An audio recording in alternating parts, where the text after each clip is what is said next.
des agrocarburants. Vous savez, Bolloré, eh bien, il vient d'acheter 40 000 hectares au Cameroun. Le Cameroun, en sachant que le Cameroun, c'est le château d'eau de l'Afrique, hein, tous les grands fleuves démarrent au Cameroun. Ces 40 000 hectares, sur ces 40 000 hectares, il y avait des paysans qui faisaient des cultures vivrières. Aujourd'hui, ces paysans sont des paysans sans terre, parce qu'on fait des agrocarburants avec du palmier à huile, hein, pour nourrir, pour remplir nos 4x4. À un moment donné, on a ce genre de questions à se poser tous collectivement, de la façon dont on se transporte, de la façon dont on consomme, et puis de la façon dont, puisqu'il nous avait dit qu'ils allaient mettre 10%, voire jusqu'à 20% d'agrocarburants, soit de l'éthanol, soit pour l'essence, soit du diester pour le gasoil. Il y a un rapport de l'OCDE qui nous a montré, en page 42 de ce rapport, que si on mettait 10% d'éthanol et 10% de diesel dans nos moteurs, il faudrait 72% de la surface agricole utile de la France pour pouvoir rouler. Vous voyez bien que ce n'est pas possible. Alors ils vont faire des agrocarburants dans les pays en développement, en foutant les petits paysans à la porte. Et ça c'est pas acceptable. Ça, c'est pas acceptable, vous voyez. Moi, j'ai envie de parler d'éthique. Vous savez, quand je parle d'OGM, aussi, je parle d'éthique. Parce qu'un OGM, là, on ne peut pas tout dire dans le film, mais un OGM, le Mont 810 qui a été planté en 2007, 135 hectares en pleine Bresse. Le Monsanto, on l'a vendu aux paysans en disant il va résister à la pyrale. La pyrale du maïs étant un ravageur. Et qu'il faut lutter contre ce ravageur. Et moi, depuis 25 ou 30 ans, j'utilise des trichogrammes, c'est une petite guêpe parasitoïde qui pond ses œufs à l'intérieur des œufs de la pyrale et ça marche merveilleusement bien. Bon, il y a cet OGM. Alors, on l'a vendu aux paysans en disant il va résister à la pyrale. Voilà. Mais c'est faux. C'est pas comme ça que ça fonctionne.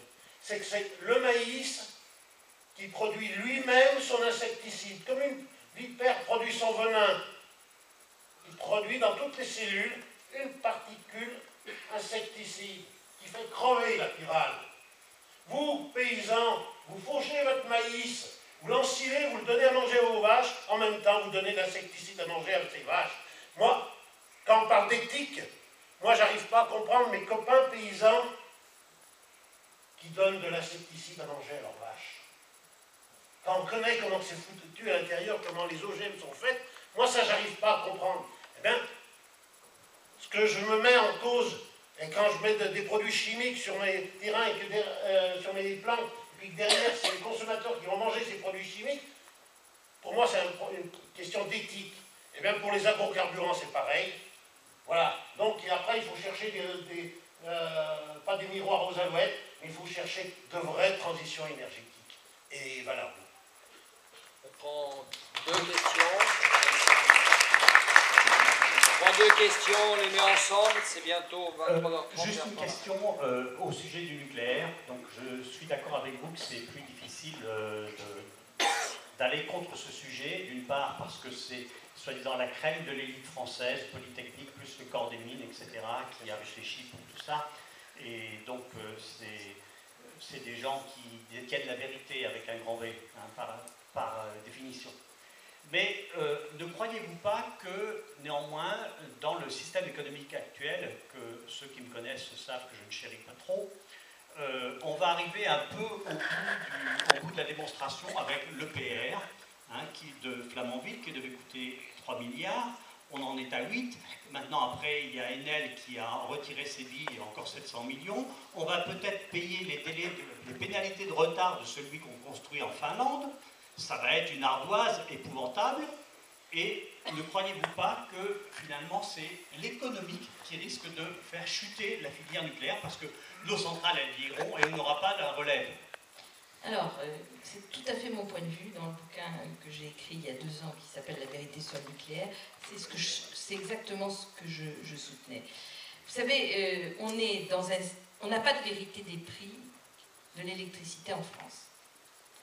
On n'a pas de vérité des prix pour une raison très simple, c'est que le nucléaire ne paye pas ses coûts. Et il ne paye pas ses coûts puisqu'il ne paye pas le démantèlement au prix du démantèlement, il ne paye pas les déchets au prix du déchet et il n'y a pas d'assurance. Donc, effectivement, il ne paye pas ses coûts. Ceci étant, même calculé comme il l'est aujourd'hui, donnez 2-3 chiffres pour aller dans votre direction.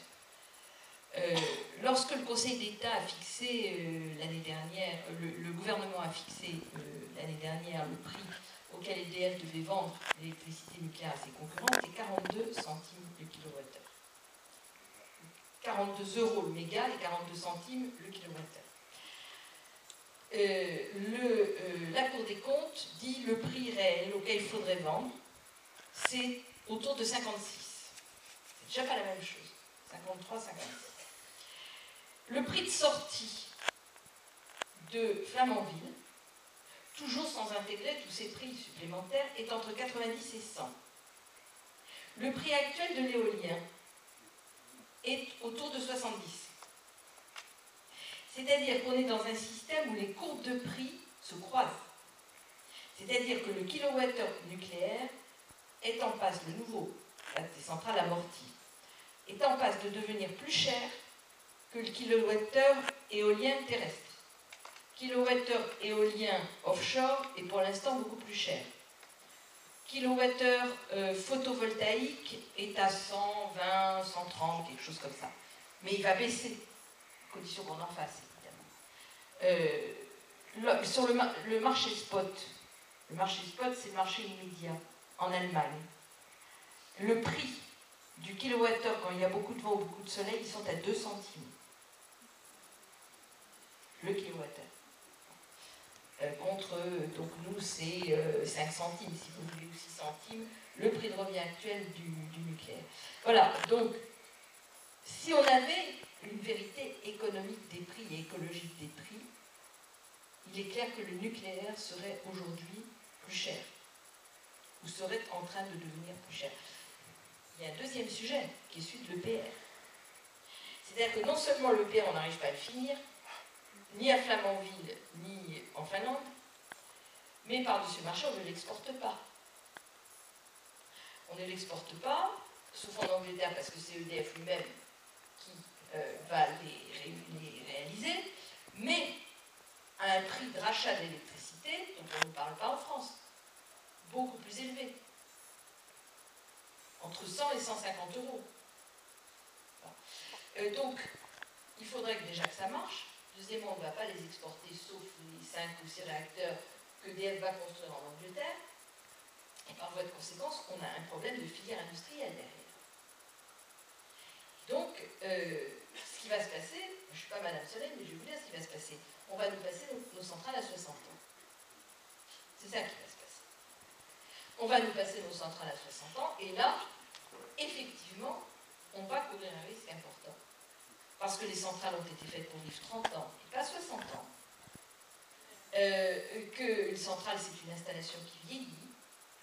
Que certes, on peut faire de l'amélioration, de la mise en sécurité, de la réparation, ce que vous voulez, mais quand vous comparez, moi je l'ai fait très très professionnel, les règles de sécurité des centrales françaises et les règles de sécurité des centrales allemandes, on est très loin de compte. Très loin de compte, nous en France. Et par voie de conséquence, ce dont j'ai vraiment peur, c'est qu'on ait un vrai départ dans les 15 ans qui viennent, 20 ans qui viennent.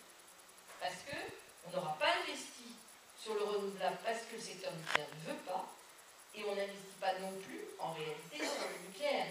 On a un EPR peut-être, Astrid, c'est la 4e génération, c'est pour 2050, et on fait quoi en tout temps? Alors, on va faire prolonger le nucléaire, parce que c'est une rente, et que EDF, par exemple, Fessenheim, monsieur, c'est 300 millions € par an de bénéfices. Dernière question, là.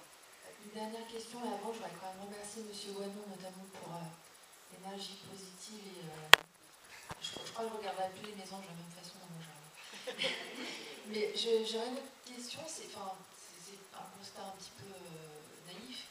J'arrive pas à comprendre comment est-ce qu'on peut, dans un même temps, interdire la pratique des OGM sur notre sol, et dans le même temps laisser venir des céréales dont on sait qu'elles vont nourrir le bétail qui va nourrir les gens qui habitent dans nos pays. Ça sachant que j'imagine qu'il y a quand même aussi des viandes qui arrivent sur notre sol par le biais du Commonwealth qui est invité au sein de l'Union européenne. Et comment est-ce que c'est possible qu'on interdise la culture des OGM et qu'on les laisse rentrer librement sans parler d'être, comment ça s'appelle, protectionniste, mais voilà, comment c'est compatible? Ben, je vais vous expliquer, madame, c'est extrêmement simple. Et c'est peut-être aussi une raison de la violence des agressions qu'on a eues avec l'étude de Gilles Éric. Même si l'Europe apparaît comme une terre anti-OGM, ils ont réussi à limiter le débat sur les affaires environnementales. C'est-à-dire que le débat en France et en Europe a été focalisé sur la pollution génétique. C'est-à-dire on plante des OGM, ça pollue tout autour, il y a la transmission des gènes, et par voie de conséquence, ce sont d'autres plantes qui sont polluées par cette pollution génétique, et on a eu un débat sur l'environnement. Le débat sur la santé, ça fait 10 ans que j'essaye de l'ouvrir avec quelques autres, il n'était pas ouvert, parce que les gens étaient sur l'environnement, et que quelque part dans leur tête, ils avaient l'impression qu'à partir du moment où on n'en plantait pas en Europe, on n'en mangeait pas en Europe. Ce que l'étude de Serralini a mis en lumière, c'est qu'il y avait 2 OGM autorisés à la mise en culture OGM en Europe, 46 OGM autorisés à la consommation. Voilà. Et ça, personne, finalement, ne l'avait vraiment vu. Et donc, pourquoi est-ce qu'on fait les deux? Parce que dans un cas, vous avez un problème de santé publique, et dans un autre cas, vous avez un problème de santé publique et d'environnement. Et on est arrivé pendant 15 ans à sortir la question santé du sujet, pour se concentrer uniquement sur la question environnement. L'étude de Gilles Éric, elle met sur la table qu'il y a peut-être un problème de santé, et l'Agence européenne de l'environnement dit qu'on est au stade de l'émergence du problème de santé en matière d'OGM. On a, à mon avis, perdu 7 ou 8 ans, parce que nous, au CRIGEN, ça fait quand même 7 ou 8 ans qu'on a tiré la sonnette d'alarme sur les questions l'aspect sanitaire, c'est-à-dire consommation. Voilà pourquoi on fait les deux. Et apparemment sans contradiction entre l'un et l'autre. Voilà, on demande de conclure. J'ai envie de dire, on a besoin de vous, pour diffuser ce film, on a besoin de vous pour diffuser d'autres films. Je suis venu avec Secret des Champs et Cultivons la Terre. Si vous êtes dans des villages, sachez que j'ai tout le matériel professionnel et que je peux accompagner ces films, que vous pourrez en trouver, je me tiendrai à la sortie, ceux qui veulent acheter, c'est 15 € le DVD. Parce qu'on a besoin de vous, pour continuer notre travail. Si on veut refaire d'autres films, ben, il faut que ces films, ils soient, parce que c'est comme ça que ça marche. Hein. Donc, moi j'ai vraiment envie de vous dire, organisez des soirées comme ce soir, partout où vous êtes. On répondra présent dans la mesure de nos possibilités. On sera présent avec vous, parce que il faut aller auprès des gens, et les gens, ça ne suffit pas de les faire venir une fois de temps en temps ici, mais il faut être en permanence. Donc, n'ayez pas peur de nous demander, on est là pour ça. Moi, j'ai décidé de passer ma retraite auprès de vous, plutôt, comme je le disais tout à l'heure, à regarder la grand-messe catholique tous les jours.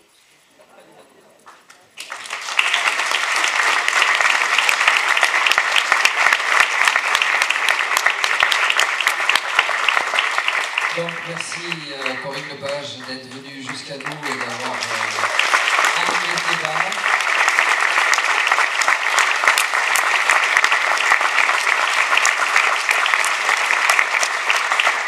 Sans trop avancer, je pense que s'il y a d'autres films ou s'il y a d'autres débats, bah, peut-être que tu nous répondras encore d'accord. On essaiera d'avoir une salle peut-être un peu plus grande et puis un temps de film plus court pour avoir plus de questions. Merci à Gérard Boinon avec son enthousiasme.